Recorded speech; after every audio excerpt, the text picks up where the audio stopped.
those who shall not be saved. Chris told him to mute it right now. So we're so excited you are here today to listen to these folks up on stage and hopefully contemplate putting in your own work someday in the future. So I'm going to check this mic. We're good. Sibilance. Check 1, 2. No?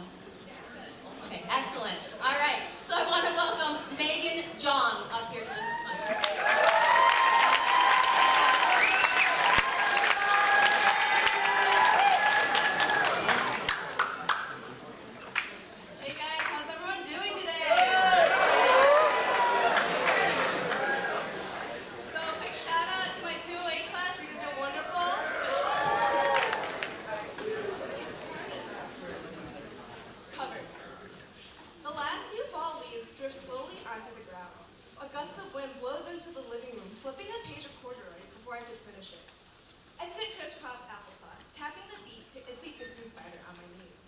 My toes wiggle, feeling the carpet between them. The cool autumn afternoon casts an orange beam through the window. My sister Eileen walks in with a huge grin on her face, holding her Barbie makeover kit in front of her with her both hands. Hi Megan, since you're my little sister, you are obligated to be my personal doll. I can make you all pretty with this makeup. It will be fun, she announces. I always thought the kit's makeup was her Barbie's face on the thin white sheets of the sketchbook. I never thought that I could put on some too. Peering into the kit, I touch the eyeshadow, feeling the shimmery blue powder between my fingers. The lipstick is sticky and clumpy, but the color is still vibrant pink. Eileen is 11, and I remember hearing her whine to Mom that all the other girls know how to put on eyeshadow, but she doesn't. She sighs and sits in front of me. Trust me, I know how to put on makeup. I see Mom do it all the time. I think of how wonderful it is to turn into Barbie with her thick red lips, dark smoky eyelids, and long black eyelashes. I nod and agree. Perfect, thanks Megan. You'll be the prettiest doll afterwards. She set out the remaining makeup in front of her in a half circle. She takes out a small foam brush and presses it hard into the blue eyeshadow palette until some of the powder overflows onto the carpet. She wipes the mess with a few tissues and shrugs. Seeing her hold up the brush, I tilt my head back and lightly close my eyes, just like what all the TV stars do when they get their makeup done.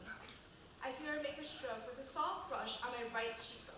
She mutters something about not being blush and quickly takes a few tissues to wipe it off. Content, she moves the brush to the top lid near my eyebrows. I imagine being a supermodel and strutting down a runway with my new makeup, as Eileen continues to sweep the circles around both my eyes. Are you done yet? I want to look in a mirror, I wiggle in impatience. Stop moving, that makes it harder, she exclaims. I see her switch to a dark brush with short, smooth hair.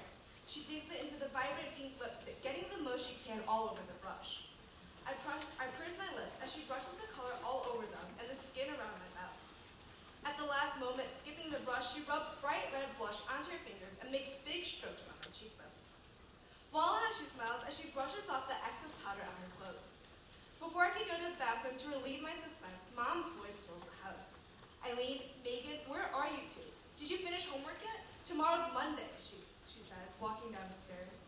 She stops her steps as she sees the mess. The floor is filled with makeup palettes, tissues, and powder. Eileen and I look around the room in shame as my corduroy book flips innocently with the breeze. Mom steps closer and gasps when she sees me.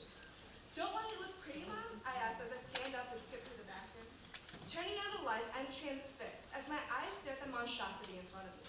I am, quite literally, a clown. Blue powder surrounds my eyes, giving me a bruised, black eye effect. My lips are bright pink and messy, as the lines outlining them are jagged, not smooth and straight like I imagined. The blush stands out on my pale cheekbones as if I have two bright, irritating rashes. The beauty I imagined is gone. I turn on the faucet and furiously try to wash the makeup off, yet it does not work. Tears begin to flow, and the anxiety dawns upon me as I imagine walking into preschool tomorrow looking like a clown. I slowly walk back to the living room. Between sobs, I hiccup, I can't rub it off. I don't want to look like this. I'm so sorry. I really thought I could do it, Eileen apologizes. My mom hugs me close and assures me that her makeup remover will get it all off. We hug in a warm embrace until my sobs gradually calm into whimpers. I help Eileen clean up and finally close a kit that I decide to never open again. Thank you.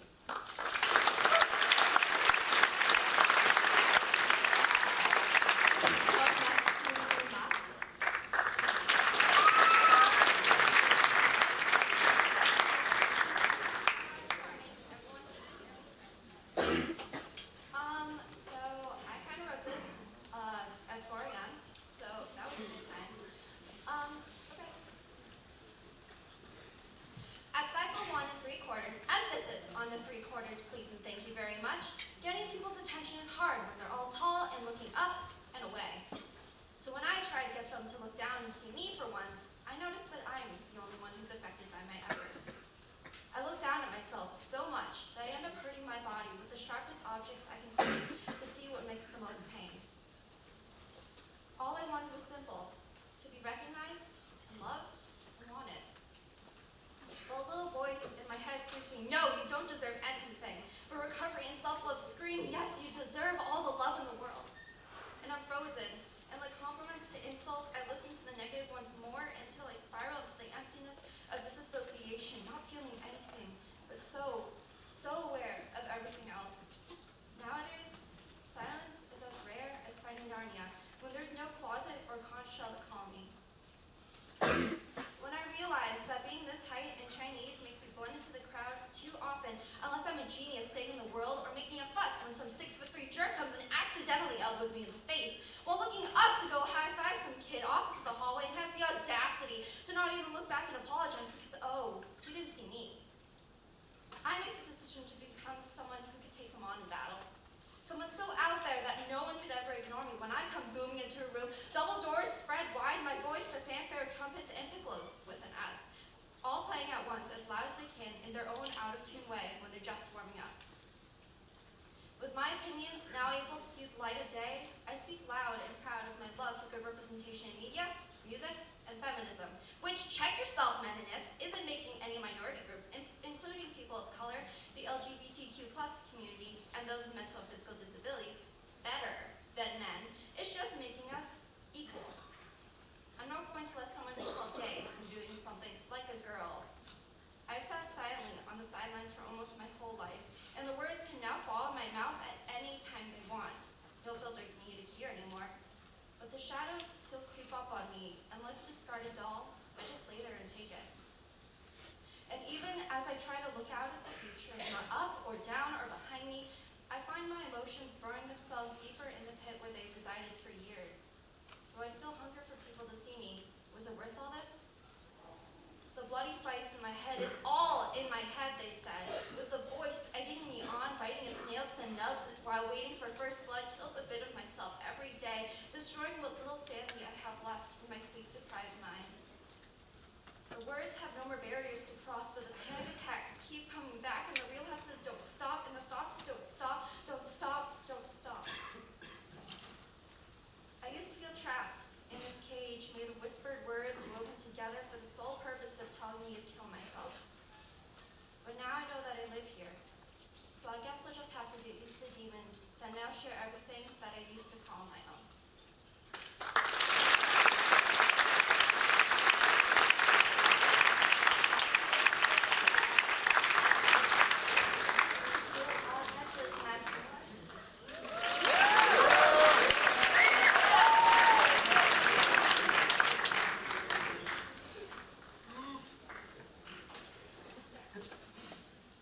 Junior year.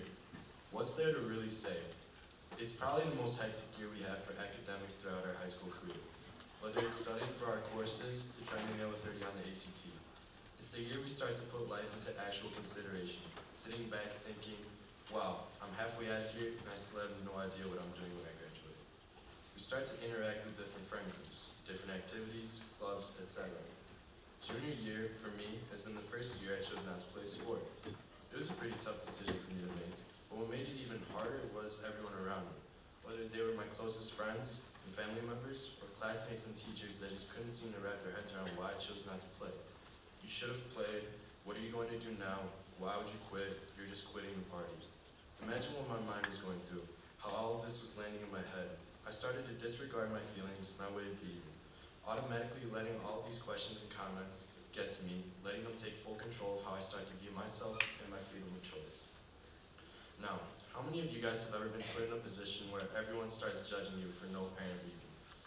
Most minor things even, from ditching work because you're sick, or trying to get out of doing stuff around the house, saying you have to study, when in reality you lock yourself in the room, watch Shameless, or just listen to Migos Culture album for the remainder of the night. How about when we think about the bigger life decisions? What college will we end up going to?